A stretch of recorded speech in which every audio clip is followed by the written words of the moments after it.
When I first learned the story behind the discovery of insulin, I knew that this was a story that had to be told. For me, breakthrough has been a 7-year labor of love, and I am so happy to be able to share this thrilling and moving tale with you. Our book is about extraordinary people, forgotten by history, who gave insulin to the world, framed around the experience of a young girl named Elizabeth Hughes, one of insulin's first recipients. It's a story of intense scientific rivalries, bitter fights, multiple setbacks, which fortunately culminated in insulin being purified and made available to diabetics everywhere. The discovery of insulin by Frederick Banting, Charles Best, Bertram Collop, and J.J.R. MacLeod represents one of the greatest medical advances in history. The development of insulin took about 2 years. Today, a new drug takes 10 to 15 years to navigate development and regulatory review. The cost associated with developing a drug has also increased dramatically. A new drug today often exceeds $1 billion in costs. Insulin cost $1,400 to discover. I have all the invoices. And $250,000 to develop the process for mass production and clinical review. For me, this story is quite personal. In 1975, when I was 28 years old, I was diagnosed with Hodgkin's disease. And until the early 1960s, Hodgkin's had been a death sentence. I was fortunate enough to be diagnosed at a time when a treatment was available and I was cured. And because of my own experience, I felt a deep connection to this story. To Elizabeth Hughes as the one who faced a dire diagnosis, to a family who stayed by her side, and to the researchers whose tireless effort completely changed the odds of survival.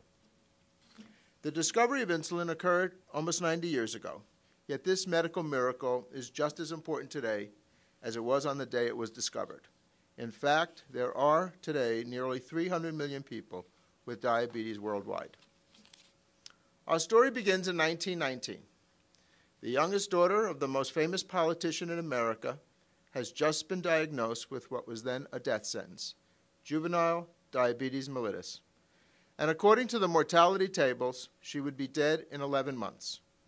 Elizabeth's story, the story of the man who kept her alive, and of the 4 discoverers, is one of hope, courage, determination, and miracles.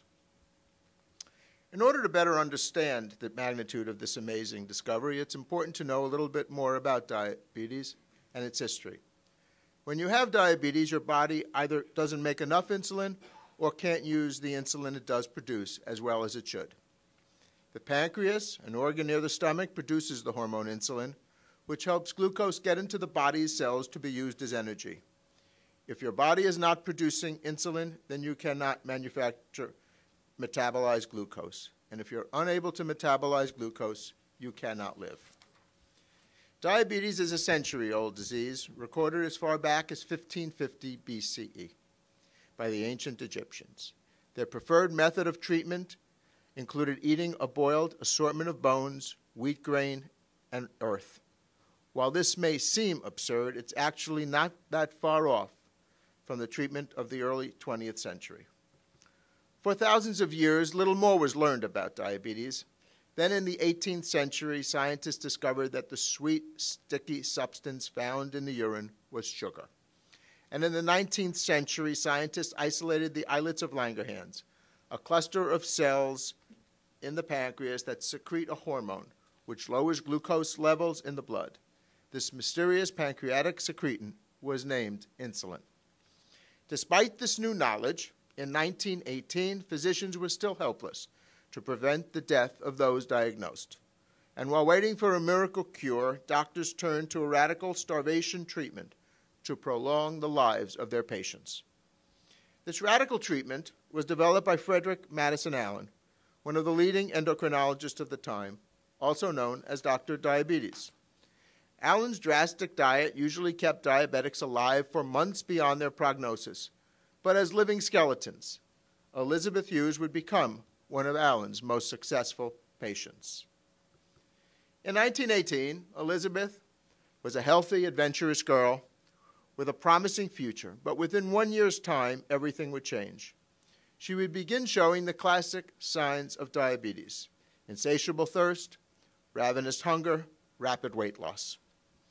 She was a child of privilege. She was the youngest daughter of Charles Evans Hughes, who to this day remains the only man in American history to have served as Governor, Secretary of State, Associate Justice, and later Chief Justice of the United States.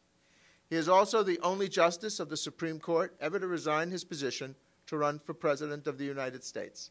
In 1916, Charles Evans Hughes ran for president against Woodrow Wilson. He went to sleep thinking he was the president. He woke up, he had lost California and lost the election. Elizabeth's parents, Charles and Antoinette, enlisted the help of Dr. Allen.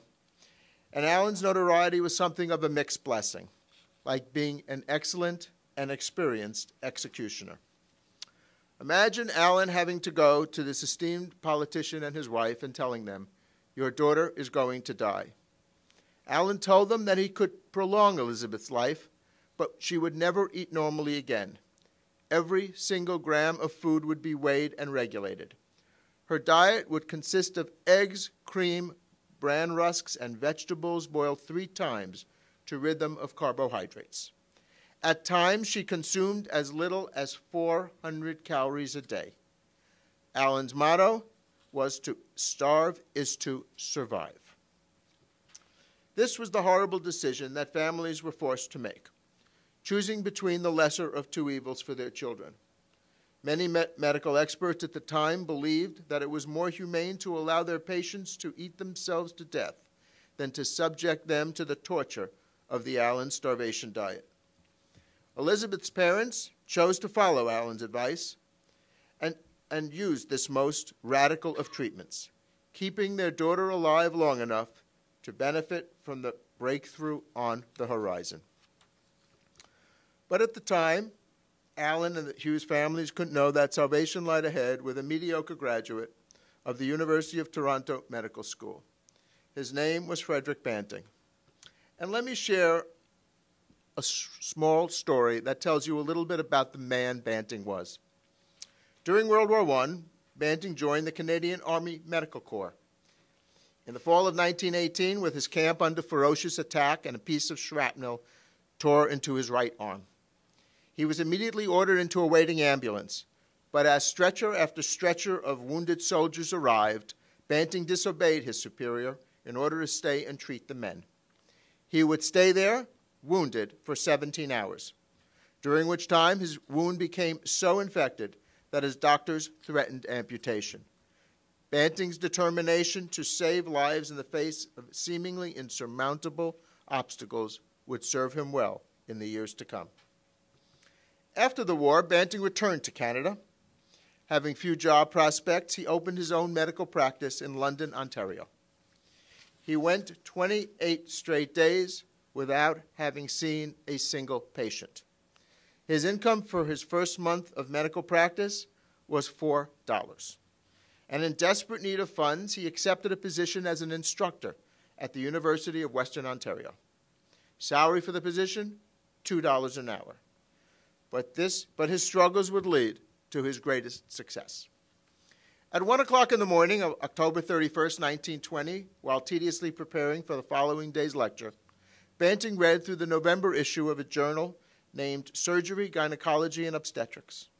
The article was written by an American pathologist named Moses Barron of the University of Minnesota, and it was entitled The Relation of the Islets of Langerhans to Diabetes, with special reference to cases of pancreatic lithiasis. Upon finishing the article, Banting fell into a deep sleep, and he was awakened at 2 a.m. by the force of an idea. He took a small black notebook and he scribbled 25 words that would eventually lead to the solution of a medical mystery that had persisted for thousands of years. He wrote, "Diabetes ligate, pancreatic ducts of dog. Keep dogs alive till acini degenerate, leave the islets. Try to isolate the internal secretion of these to relieve glycosuria." I like to think that Banting understood the importance of those scribbles, because that note still exists today, housed in the Thomas Fisher Rare Book Library at the University of Toronto.